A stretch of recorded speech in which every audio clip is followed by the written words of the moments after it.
Shalom teman-teman, perkenalkan nama saya Martina dari Prodi Teologi Kristen angkatan 2022 dari kelas D Teologi. Di sini saya akan membacakan untuk kita semua firman Tuhan yang terdapat dalam kitab Lukas pasal 23 ayat yang pertama hingga ayatnya yang ke 56a. Firman Tuhan berkata demikian. Lembaga Alkitab memberi judul Yesus di hadapan Pilatus. Lalu bangkitlah seluruh sidang itu dan Yesus dibawa menghadap Pilatus. Di situ mereka mulai menuduh dia. Katanya, telah kedapatan oleh kami bahwa orang ini menyesatkan bangsa kami dan melarang membayar pajak kepada Kaisar. Dan tentang dirinya ia mengatakan bahwa ia adalah Kristus, yaitu Raja. Pilatus bertanya kepadanya, "Engkaukah raja orang Yahudi?" Jawab Yesus, "Engkau sendiri mengatakannya." Kata Pilatus kepada imam-imam kepala dan seluruh orang banyak itu, "Aku tidak mendapati kesalahan apapun pada orang ini."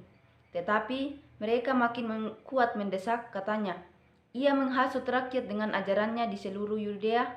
Ia mulai di Galilea dan sudah sampai ke sini." Ketika Pilatus mendengar itu, ia bertanya, "Apakah orang itu seorang Galilea?" Dan ketika ia tahu bahwa Yesus seorang dari wilayah Herodes, ia mengirim dia menghadap Herodes, yang pada waktu itu ada juga di Yerusalem. Ketika Herodes melihat Yesus, ia sangat girang, sebab sudah lama ia ingin melihatnya, karena ia sering mendengar tentang dia. Lagi pula, ia mengharapkan melihat bagaimana Yesus mengadakan suatu tanda. Ia mengajukan banyak pertanyaan kepada Yesus, tetapi Yesus tidak memberi jawaban apapun. Sementara itu, imam-imam kepala dan ahli-ahli Taurat maju ke depan dan melontarkan tuduhan-tuduhan yang berat terhadap dia. Maka mulailah Herodes dan pasukannya menista dan mengolok-olokkan dia. Ia mengenakan jubah kebesaran kepadanya, lalu mengirim dia kembali kepada Pilatus. Dan pada hari itu juga bersahabatlah Herodes dan Pilatus. Sebelum itu mereka bermusuhan. Lalu Pilatus mengumpulkan imam-imam kepala dan pemimpin-pemimpin serta rakyat dan berkata kepada mereka, "Kamu telah membawa orang ini kepadaku sebagai seorang yang menyesatkan rakyat. Kamu lihat sendiri bahwa aku telah memeriksanya, dan dari kesalahan-kesalahan yang kamu tuduhkan kepadanya, tidak ada yang kudapati padanya. Dan Herodes juga tidak, sebab ia mengirimkan dia kembali kepada kami. Sesungguhnya tidak ada suatu apapun yang dilakukannya yang setimpal dengan hukuman mati. Jadi aku akan menghajar dia lalu melepaskannya, sebab ia wajib melepaskan seorang bagi mereka pada hari raya itu." Tetapi mereka berteriak bersama-sama, "Enyahkanlah dia, lepaskanlah Barabas bagi kami." Barabas ini dimasukkan ke dalam penjara berhubung dengan suatu pemberontakan yang telah terjadi di dalam kota dan karena pembunuhan. Sekali lagi Pilatus berbicara dengan suara keras kepada mereka, karena ia ingin melepaskan Yesus. Tetapi mereka berteriak membalasnya, katanya, "Salibkan dia, salibkanlah dia." Kata Pilatus untuk ketiga kalinya kepada mereka, "Kejahatan apa yang sebenarnya telah dilakukan orang ini? Tidak ada suatu kesalahan pun yang kudapati padanya yang setimpal dengan hukuman mati. Jadi aku akan menghajar dia lalu melepaskannya." Tetapi dengan berteriak mereka mendesak dan menuntut supaya ia disalibkan. Dan akhirnya mereka menang dengan teriak mereka. Lalu Pilatus memutuskan supaya tuntutan mereka dikabulkan. Dan ia melepaskan orang yang dimasukkan ke dalam penjara karena pemberontakan dan pembunuhan itu sesuai dengan tuntutan mereka. Tetapi Yesus diserahkannya kepada mereka untuk diperlakukan semaunya. Ketika mereka membawa Yesus, mereka menahan seorang yang bernama Simon dari Kirene, yang baru datang dari luar kota, lalu diletakkan salib itu di atas bahunya, supaya dipikulnya sambil mengikuti Yesus. Sejumlah besar orang mengikuti dia, di antaranya banyak perempuan yang menangisi dan meratapi dia. Yesus berpaling kepada mereka dan berkata, "Hai putri-putri Yerusalem, janganlah kamu menangisi aku, melainkan tangisilah dirimu sendiri dan anak-anakmu. Sebab lihat, akan tiba masanya orang berkata, berbahagialah perempuan mandul dan yang rahimnya tidak pernah melahirkan dan yang susunya tidak pernah menyusui. Maka orang akan mulai berkata kepada gunung-gunung, runtuhlah menimpa kami, dan kepada bukit-bukit timbunilah kami. Sebab jikalau orang berbuat demikian dengan kayu hidup, apakah yang akan terjadi dengan kayu kering? Dan ada juga digiring 2 orang lain, yaitu 2 penjahat untuk dihukum mati bersama-sama dengan dia.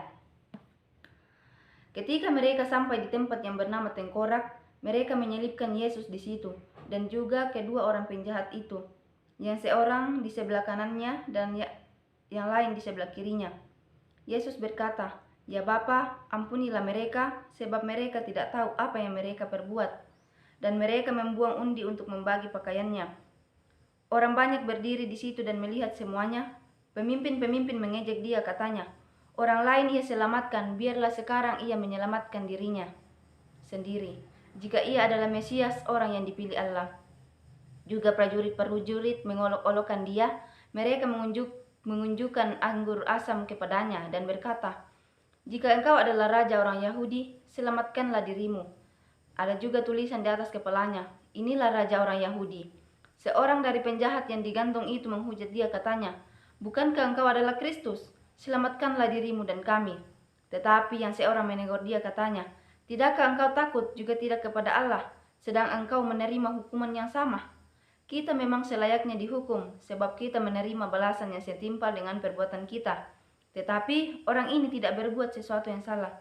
Lalu ia berkata, "Yesus, ingatlah akan aku apabila engkau datang sebagai raja." Kata Yesus kepadanya, "Aku berkata kepadamu, sesungguhnya hari ini juga engkau akan ada bersama-sama dengan aku di dalam Firdaus." Ketika itu hari sudah kira-kira jam 12, lalu kegelapan meliputi seluruh daerah itu sampai jam 3, sebab matahari tidak bersinar dan tabir bait suci terbelah 2. Lalu Yesus berseru dengan suara nyaring, "Ya Bapa, ke dalam tanganmu kuserahkan nyawaku." Dan sesudah ia berkata demikian, ia menyerahkan nyawanya. Ketika kepala pasukan melihat apa yang terjadi, ia memuliakan Allah, katanya, "Sungguh orang ini adalah orang benar." Dan sesudah seluruh orang banyak yang datang berkerumun di situ untuk tontonan itu, melihat apa yang terjadi itu, pulanglah mereka sambil memukul-mukul diri. Semua orang yang mengenal Yesus dari dekat, termasuk perempuan-perempuan yang mengikuti dia dari Galilea, berdiri jauh dan melihat semuanya itu. Adalah seorang yang bernama Yusuf, ia anggota majelis besar dan seorang yang baik lagi benar. Ia tidak setuju dengan putusan dan tindakan majelis itu. Ia berasal dari Arimatea, sebuah kota Yahudi, dan ia menanti-nantikan kerajaan Allah. Ia pergi menghadap Pilatus dan meminta mayat Yesus. Dan sesudah ia menurunkan mayat itu, ia mengapaninya dengan kain lenan, lalu membaringkannya di dalam kubur yang digali di dalam bukit batu, di mana belum pernah dibaringkan mayat. Hari itu adalah hari persiapan dan Sabat hampir mulai. Dan perempuan-perempuan yang datang bersama-sama dengan Yesus dari Galilea ikut serta dan mereka melihat kubur itu dan bagaimana mayatnya dibaringkan. Dan setelah pulang, mereka menyediakan rempah-rempah dan minyak mur. Terpujilah Kristus, amin. Sekian dari saya, terima kasih dan shalom. Kiranya Tuhan Yesus memberkati kita semua.